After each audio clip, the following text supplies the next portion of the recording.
In this video, we look at some issues relating to reliability in class design. In particular, we consider the impact of assuming that methods will always be called in a sensible way. This had its greatest impact when considering how much checking of parameter values should be done in a method. We also consider how a server object can indicate to a client whether a method call has been successful or not. We shall use the address book project for this. The address book project allows contact details to be stored. These consist of names, addresses and phone numbers. Names and phone numbers are used as keys into the address book. They can be used to look up the full details. In this video, we should be using the version of the address book project that has a GUI that allows the address book to be searched and modified. The interface has been built using a J-tabbed pane.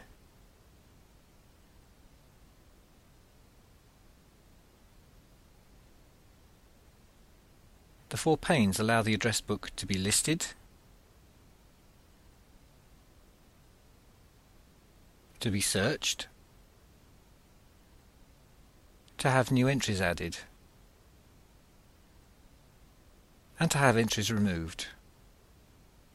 It's the removal operation that we shall use as the focus of this demonstration. As we saw in the listing pane, the address book demo class has set up some dummy data, which includes an entry for David. Let's use the removal pane to remove David's entry.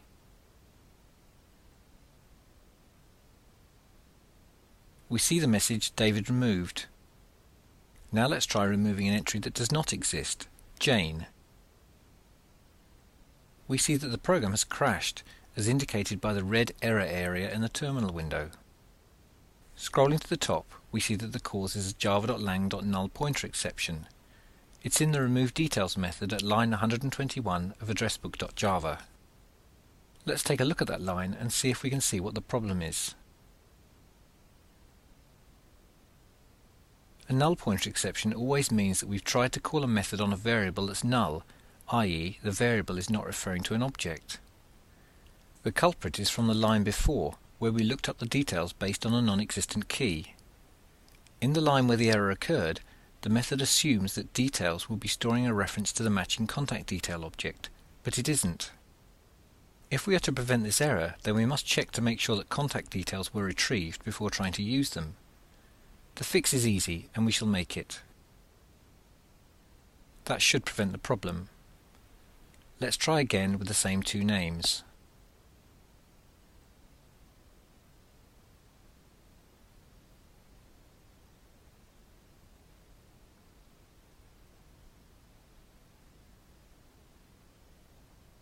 We've certainly prevented the error, but we've exposed another problem.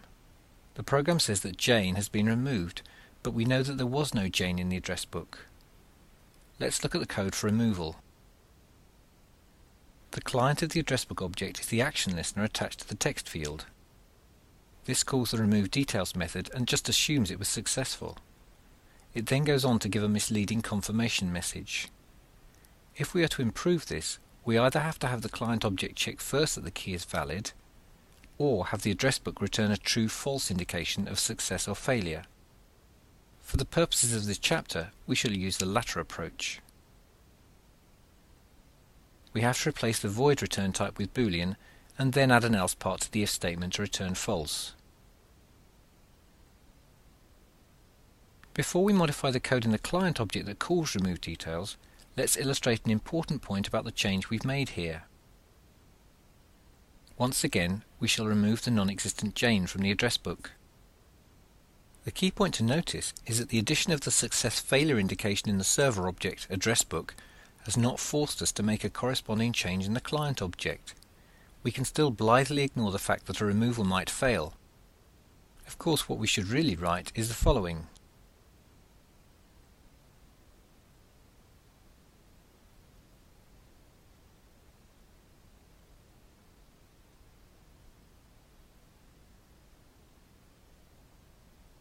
In summary, we've seen that methods often need to check their parameters to ensure that they're not being asked to perform an impossible or inappropriate action. A success or failure indication can often be returned to the client object using a Boolean return type. However, we've seen that there is nothing to require the client object to pay attention to a failure action and modify its subsequent behavior. In the chapter we explore exceptions as a way around this limitation.